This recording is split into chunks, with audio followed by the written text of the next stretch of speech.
All right, so the age-old question between content and distribution. I'd always put the content first, but I think we need to really reframe the way we think about that. So I don't think by saying that it's an excuse to spend all of your money on content anymore. We've got to be much smarter at how we do that. So I think we need to find ways to produce great or compelling content more quickly and more cheaply.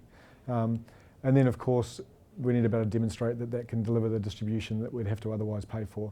And there's such great ways to measure that now, it's not a hard science. Yeah, the difference between automation and then sort of creativity, if you like, I don't see that it can ever be an either or, and I see they play really complementary roles.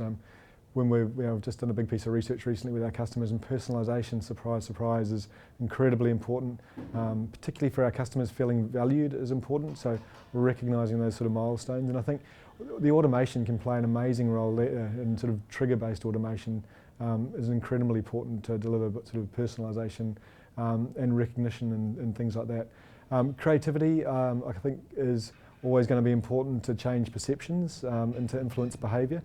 And I think those things can be harder to deliver through sort of the more robotic nature of automation when it does work that way.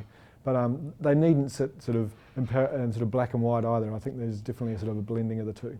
Yeah, so the key thing I think for the content marketer is to be nimble. And I think fortunately in New Zealand that's something that I've found to be quite sort of more common, and I think there's a sort of a mindset there that moving quickly and failing fast and so on perhaps comes more naturally.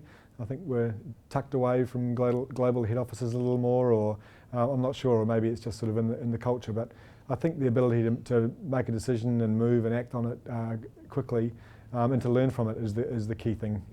There's no time to sit around for months and try and craft a story. It's about getting it out there and learning and moving forward. So I think that's the key thing. It's a mindset shift.